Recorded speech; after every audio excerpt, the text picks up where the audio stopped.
Shalom Bapak Ibu Saudara yang dikasihi oleh Tuhan. Kita bicara tentang Sabat.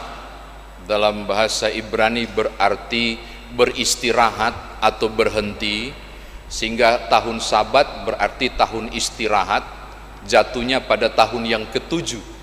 Jadi tahun Sabat itu jatuh pada tahun yang ketujuh. Sifat istirahatnya itu adalah sabat-sabaton, yang berarti istirahat sebagaimana harus istirahat semua. Dalam terjemahan Lembaga Alkitab Indonesia itu disebutkan beristirahat penuh. Jadi benar-benar istirahat. Saya tertarik berbagi dengan saudara karena teks ini berhubungan dengan mereka andai kata masuk ke tanah perjanjian. Melalui Musa Tuhan sampaikan, siapkan umat ini ketika mereka nantinya akan masuk ke tanah perjanjian. Ada beberapa catatan berdasarkan teks ini. Yang pertama, Bapak Ibu Saudara, tolong lihat ayat 4, ini menarik. Ada dua yang istirahat. Ada dua yang istirahat di ayat yang keempat. Yang istirahat pertama itu ayat 4 bilang bagi tanah. Bagi tanah itu juga berlaku bukan cuma tanah.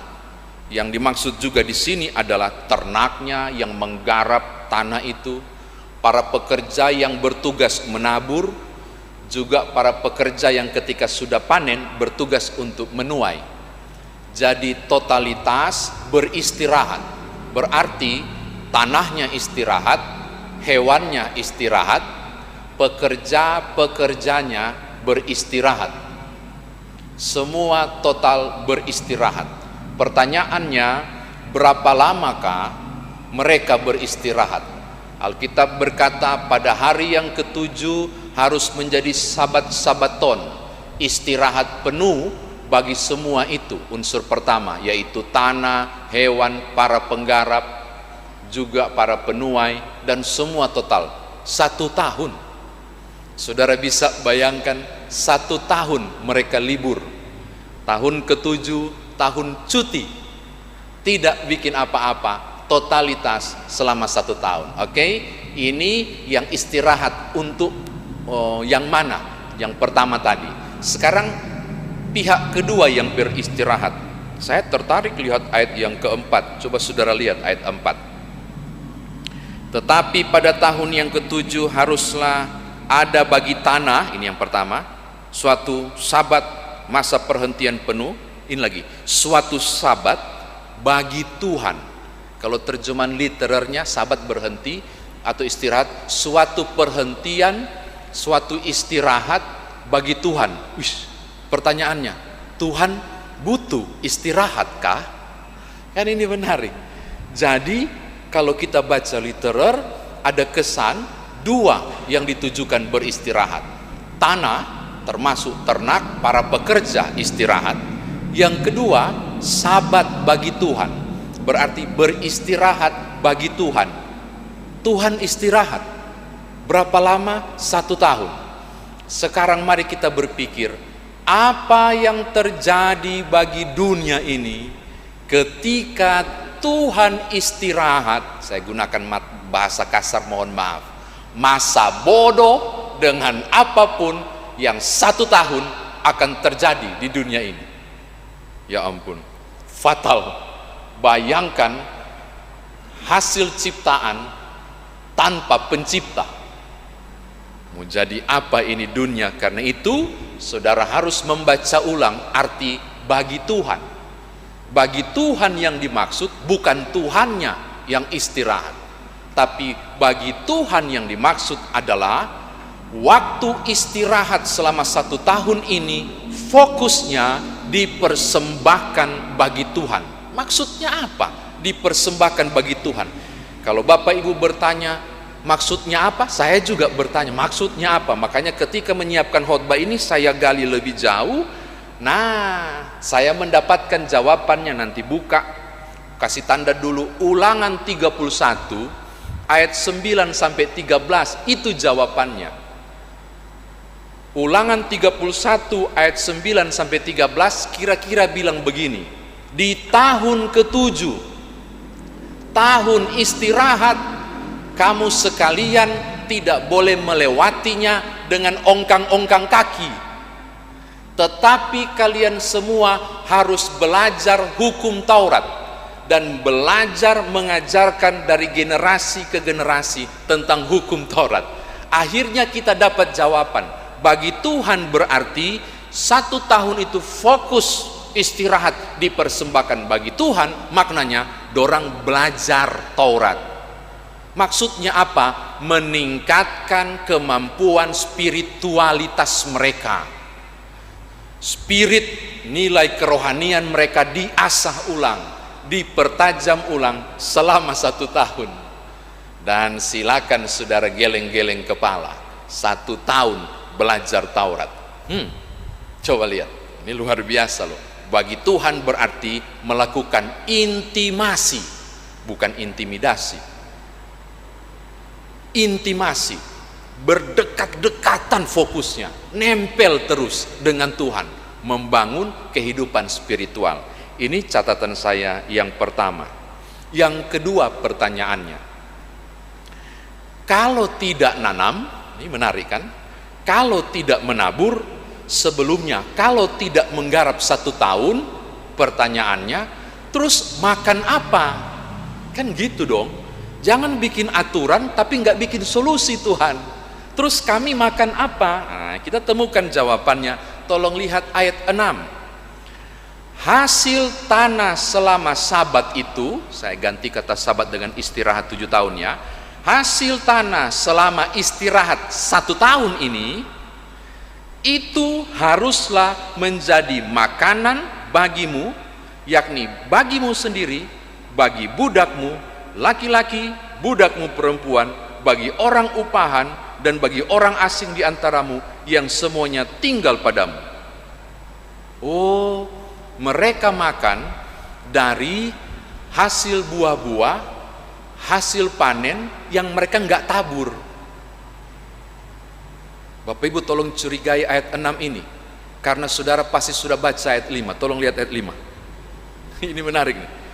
Dan apa yang tumbuh sendiri, berarti tahun 7 dong, dari penuaianmu itu jangan kau tuai. Baca. Dan buah anggur dari pokok anggurmu yang tidak dirantingi jangan kau petik. Wah, soal nih. Tahun itu harus menjadi tahun perhentian penuh bagi tanah itu. Ini kalau saudara baca literer, ayat 6 bertentangan dengan ayat 5. Tuhan bilang untuk makanmu di tahun ke-7 itu adalah hasil tanah yang muncul di tahun ke-7. Ayat 6 bilang, tapi ayat 5 bilang, tapi hasil tahun ke-7 jangan kau tuai. Terus makan apa? Nah, ini makanya harus diluruskan ayat 5 dan 6. Kata tuai yang dimaksud bukan tidak boleh diambil. Kata tuai yang dimaksud adalah profesional, yaitu para pekerja turun tangan, gunting, panen besar-besaran, gunting, panen besar-besaran, gemburkan lagi, tanam lagi. Itu maksudnya.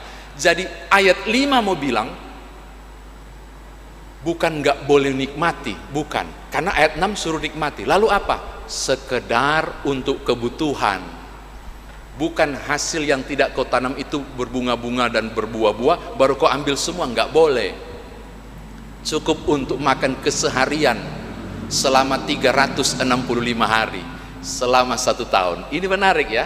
Jadi bukan seluruh pekerja bergerak, traktor bergerak, atau alat-alat apapun yang mereka pakai, panen total. Enggak. Yang dipetik sesuai dengan kebutuhan. Oke, ini catatan saya yang kedua. Yang ketiga, saya bersyukur muncul nats pembimbing. Tolong lihat nats pembimbing kita. Itu menarik. Keluaran 23 ayat 10. Betul ya nats pembimbing itu? Keluaran 23 ayat 10 dan 11. Bapak Ibu, fungsi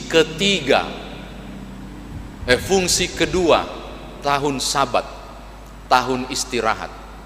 Mereka boleh petik dan boleh makan, tapi nggak boleh bawa pasukan penuai yang bekerja. Mengapa? Karena harus ditinggalkan. Kenapa harus ditinggalkan? Karena bukan kau yang tanam, kata Tuhan. Kan kau nggak garap tahun ini, kan kau nggak nabur tahun ini. Saya yang kasih tumbuh ini langsung. Dan itu diperuntukkan untuk siapa? Siapapun yang butuh.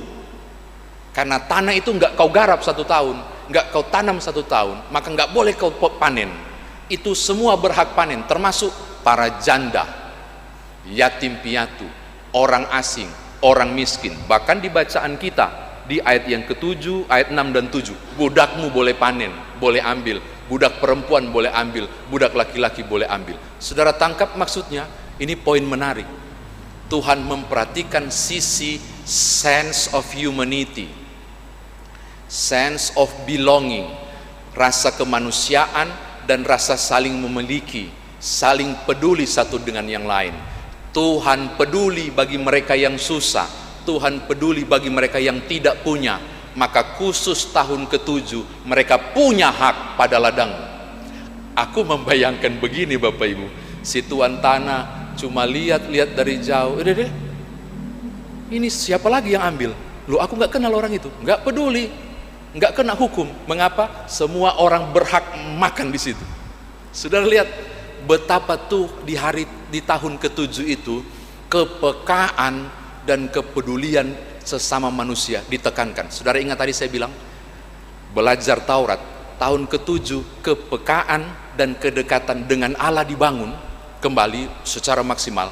Tahun ke-7 juga kedekatan dengan sesama dibangun juga secara maksimal. Ini luar biasa. Tahun ke-7 sesuatu yang dahsyat disediakan oleh Tuhan. Tolong baca ayat 6, ayat 7 sampai ayat yang ke-8 kalau perlu. Oh, ayat 8 sudah 7 kali 7. Ayat 5 dan ayat 6 itu mau bilang apa Bapak Ibu? Ayat 6 dan ayat 7. Kok semua bisa makan? Cukupkah? Indikasi cukup kuat bahwa khusus di tahun Sabat itu, padahal mereka nggak bikin pupuk, mereka nggak kasih oksigen lewat garap, tapi hasilnya lipat kali 2, kali 3, kali 4. Buktinya semua bisa ambil, semua bisa nikmati, semua bisa merasakan. Berarti panennya lebih banyak, buahnya lebih dahsyat. Justru saat mereka nggak bikin apa-apa, itu tanah mengeluarkan sesuatu yang lebih dahsyat. Saya kira demikian firman Tuhan ditafsirkan bagi kita. Nah sekarang bagaimana kita bawa dalam kehidupan beriman kita? Andai kata nats ini berlaku juga di negeri ini bagus Bapak Ibu ya. Nggak bisa diberlakukan mentah-mentah, ini berarti saya akan libur 1 tahun. Kan saya pekerja, saya libur 1 tahun, semua orang tidak beraktivitas atau enggak lah. Ada satu hal yang penting sebenarnya dari kata istirahat. Dalam 1 minggu itu ada Sabat hari ke-7, yaitu hari berhenti, hari istirahat. Dan kalau saudara baca Keluaran 20, sifatnya sama dengan Imamat 25, yaitu supaya tanah itu istirahat, pekerja itu istirahat, hewan-hewan itu istirahat, dan seterusnya. Engkau juga istirahat. Saya mau bilang apa? Tujuan Tuhan membuat hari khusus, yaitu hari istirahat. Tujuan Tuhan membuat tahun khusus, yaitu tahun istirahat, supaya ciptaannya benar-benar dapat momen suasana istirahat. Istirahat itu berarti sengaja Tuhan berikan. Dan makna teologis saya mau bilang begini, istirahat itu anugerah Tuhan. Mohon maaf kalimat ini barangkali tersinggung bagi orang-orang pekerja swasta yang bekerja di hari Minggu, atau yang punya jam-jam shift kerja di hari-hari istirahat. Saya nggak tujukan ke mereka, tapi secara umum saya mau bilang begini, kalau ada orang yang tidak manfaatkan hari istirahat, malah sibuk berupaya untuk tetap kerja dan tidak istirahat, saya mau kasih tahu, saudara menyia-nyiakan anugerah istirahat yang Tuhan kasih. Oh betul, tubuhmu butuh istirahat, Kenapa saya berani bilang begitu? Bukan secara medis, secara teologis. Kenapa? Karena Tuhan yang kasih istirahat, berarti Tuhan tahu tubuh butuh istirahat. Bapak Ibu, tolong istirahat. Sudah waktunya istirahat, tolong istirahat. Oke lah, kalau nggak boleh sebut hari, nanti ada yang kerja hari Minggu, kasihan karena peraturan dan seterusnya. Oke lah. Saya yakin perusahaan saudara punya jam istirahat. Jangan kejar lembur, istirahat. Ini tegas saya bilang dari mimbar, istirahat. Mbok ya dikasih istirahat kok nanti sakit. Itu ada tanda itu kalau sudah butuh istirahat, mulai sakit, mulai panas, mulai leher, mulai gatal. Istirahat. Ini mulai gatal leher nggak? Istirahat. Itu tanda yang cukup. Istirahat. Istirahat anugerah Tuhan. Istirahat Tuhan anugerahkan. Oke? Ini yang pertama. Yang kedua, saya tidak berani menyamakan tahun ke-7 dengan kondisi COVID-19. Enggak berani. Tetapi konon katanya, setelah 1 tahun ini lewat, atau 6 bulan pertama, ada yang mencoba melihat visualisasi kondisi dunia, tingkat polusi udara menurun gratis di masa COVID-19. Kenapa? Karena lockdown. Kenapa? Karena PSBB, belum PPKM, baru sekarang PPKM itu baru sekarang, dan seterusnya. Nah, saya menangkap secara sederhana begini Bapak Ibu. Kenapa Tuhan membuat tanah jangan digarap di tahun ke-7 dan dibiarkan 1 tahun? 1 tahun loh, supaya unsur hara kembali maksimal. Unsur hara dalam tanah berarti unsur kehidupan. Dia kemudian mampu kembali recovery. Selama 6 tahun dipaksa untuk berbuah dan menghasilkan, maka di tahun ke-7 dia recovery, pembaharuan, dan kemudian bisa produksi lipat kali ganda. Hal yang sama saya mau bilang kepada Bapak Ibu, betapa Tuhan sangat peduli pada bumi ini. Nanti hari Rabu kita akan bahas itu, tentang kepedulian, kelangsungan bumi ini. Sampai soal tanah, soal ternak pun Tuhan kasih istirahat. Betapa Tuhan sangat peduli pada bumi yang perlu istirahat. Istirahatkan bumi ini dari berbagai eksploitasi yang mengerikan. Dan itu bukan wilayah saya dan wilayah gereja, ini wilayah pemerintah. Mudah-mudahan khotbah ini pemerintah dengar, karena pemerintah adalah wakil Allah di dunia, Roma 13, dan tugas gereja menyuarakan kenabian. Perlu ada tata aturan yang sangat kuat untuk memungkinkan lingkungan ini mendapat waktu untuk recovery dan istirahat. Setahu saya tambang-tambang itu setelah selesai ditambang ada aturannya, rentang sekian tahun baru boleh dipakai lagi. Kalau nggak salah ada aturan-aturan begitu. Itu bentuk untuk mengistirahatkan. Ini hal yang kedua. Terakhir yang ketiga, ternyata tahun ke-7 adalah tahun meningkatkan hubungan intimasi saya dengan Tuhanku, kalau pakai imamat ini. Tapi juga tahun ke-7 adalah tahun saya membangun relasi ulang dengan meningkatkan kepedulian pada sesama. Hari ini saya mau tutup firman Tuhan untuk mengatakan begini, betapa saudara bukan hanya membutuhkan istirahat fisik saja dan meningkatkan daya fisik saudara ke depan karena istirahat. Ternyata hal yang kedua, saudara juga harus meningkatkan kehidupan spiritual saudara semakin baik. Istirahat bukan cuma untuk meningkatkan kondisi fisik. Ternyata tahun ke-7 juga untuk kehidupan spiritual dan kepekaan pada sesama. Saya mau tutup untuk bilang begini, tingkatkan juga relasi saudara dengan Tuhan. Itu penting ternyata. Dan juga relasi saudara dengan sesama. Tutup. Dan betapa saudara juga sedang meningkatkan hubungan yang baik dengan lingkungan. Wow, 3 bagian ini, peraturan ini sungguh luar biasa. Jadi mari meningkatkan hubungan dengan Allah, kualitasnya, dengan sesama, juga dengan lingkungan. Tuhan berkati Bapak Ibu. Haleluya. Amin.